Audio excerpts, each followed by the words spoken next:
श्री विष्णु पुराण द्वितीय अंश 15वां अध्याय। ऋभु का निधात को अदैत्य ज्ञानोपदेश। श्री प्राशर जी बोले, हे मैत्रेय, ऐसा कहने पर राजा को मौन होकर मन ही मन सोच विचार करते देख वे विप्रवर यह अदैत्य संबंधिनी कथा सुनाने लगे।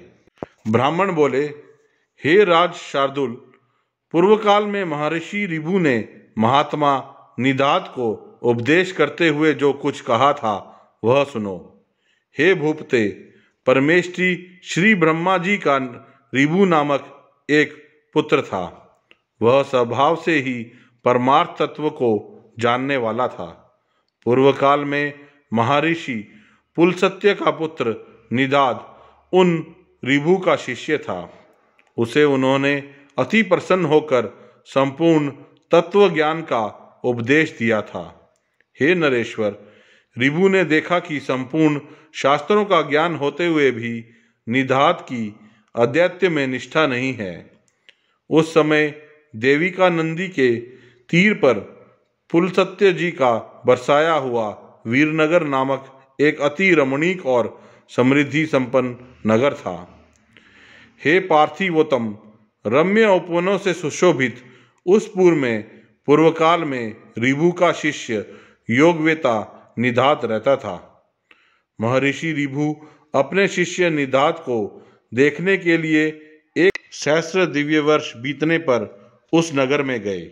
जिस समय निधात बलि वैश्वदेव के अनंतर अपने द्वार पर अतिथियों की प्रतीक्षा कर रहा था, वे उसके दृष्टिगोचर हुए और वह उन्हें द्वार पर पहुंच आदर्य दान पूर्वक अपने घर में ले गया। उस द्विज श्रेष्ठ ने उनके हाथ पैर धुलाए और फिर आसन पर बिठाकर आदर पूर्वक कहा, भोजन कीजिए।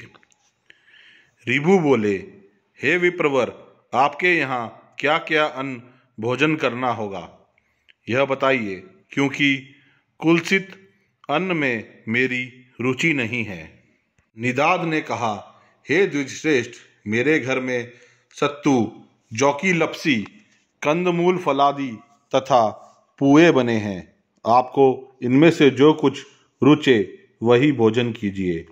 ऋभु बोले, हे द्विज, ये तो सभी कुलसित अन्न है। मुझे तो तुम हलवा, खीर तथा मट्ठा और खांड से बने स्वादिष्ट भोजन कराओ। तब निधात ने अपनी स्त्री से कहा, हे गिरिदेवी, हमारे घर में जो अच्छी से अच्छी वस्तु हो उसी से इनके लिए अति स्वादिष्ट भोजन बनाओ। ब्राह्मण जड़ भरत ने कहा। उसके ऐसा कहने पर उसकी पत्नी ने अपने पति की आज्ञा से उन विप्रपर के लिए अति स्वादिष्ट अन्न तैयार किया। हे राजन, ऋभु के यथेच भोजन कर चुकने पर निधात ने अति विनीत होकर उन महामुनि से कहा। निधात बोले, हे द्विज, कहिए, भोजन करके आपका चित्त स्वस्थ हुआ ना? आप पूर्णतया तृप्त और संतुष्ट हो गए ना? हे विप्रवर, कहिए, आप कहाँ रहने वाले हैं, कहाँ जाने की तैयारी में हैं और कहाँ से पधारे हैं? ऋभु बोले, हे ब्राह्मण, जिसको क्षुधा लगती है उसी की तृप्ति भी हुआ करती है। मुझको तो कभी क्षुधा ही नहीं लगी, फिर तृप्ति के विषय में तुम क्या पूछते हो? जठ राग्नि के द्वारा पार्थिव ठोस धातुओं के क्षीण हो जाने से मनुष्य को क्षुधा की प्रतीति होती है और जल के क्षीण होने से तृषा का अनुभव होता है। हे द्विज, ये क्षुधा और तृषा तो देह के ही धर्म हैं, मेरे नहीं। अतः कभी क्षुधित ना होने के कारण मैं तो सर्वदा तृप्त ही हूँ। स्वस्थता और तृष्टि भी मन ही में होते हैं, अतः ये मन ही के धर्म हैं। पुरुष आत्मा से इनका कोई संबंध नहीं है। इसलिए हे द्विज, ये जिनके धर्म हैं उसी से इनके विषय में पूछो। और तुमने जो पूछा कि आप कहाँ रहने वाले हैं, कहाँ जा रहे हैं, तथा कहाँ से आए हैं, सो इन तीनों के विषय में मेरा मत सुनो। आत्मा सर्वगत है, क्योंकि यह आकाश के समान व्यापक है। अतः कहाँ से आए हो, कहाँ रहते हो और कहाँ जाओगे, यह कथन भी कैसे सार्थक हो सकता है। मैं तो ना कहीं जाता हूँ, ना आता हूँ और ना किसी एक स्थान पर रहता हूँ। तू, मैं और अन्य पुरुष भी देहादि के कारण जैसे पृथक पृथक दिखाई देते हैं, वास्तव में वैसे नहीं हैं। वस्तुतः तू तू नहीं, अन्य अन्य नहीं और मैं नहीं हूँ। वास्तव में मधुर मधुर है भी नहीं। देखो, मैंने तुमसे जो मधुर अन्न की याचना की थी, उससे भी मैं यही देखना चाहता था कि तुम क्या कहते हो। हे द्विजश्रेष्ठ, भोजन करने वाले के लिए स्वादु और अस्वादु भी क्या है, क्योंकि स्वादिष्ट पदार्थ ही जब समयांतर से अस्वादु हो जाता है तो वही उद्वेगजनक होने लगता है। इसी प्रकार कभी अरुचिकर पदार्थ रुचिकर हो जाते हैं और रुचिकर पदार्थों से मनुष्य को उद्वेग हो जाता है। ऐसा अन्न भला कौन सा है जो आदि, मध्य और अंत तीनों काल में रुचिकर ही हो।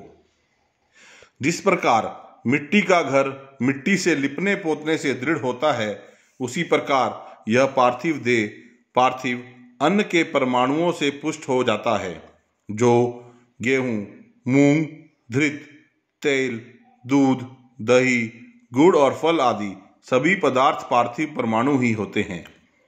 इनमें से किसी को स्वादु कहें और किसी को अस्वादु। अतः ऐसा जानकर तुम्हें इस स्वादु अस्वादु का विचार करने वाले चित्त को समदर्शी बनाना चाहिए, क्योंकि मोक्ष का एकमात्र उपाय समता ही है।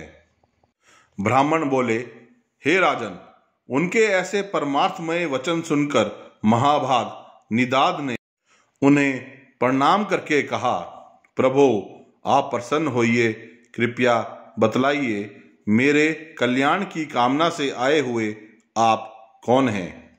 हे द्विज, आपके इन वचनों को सुनकर मेरा संपूर्ण मोह नष्ट हो गया है। ऋभु बोले, हे द्विज, मैं तेरा गुरु ऋभु हूँ।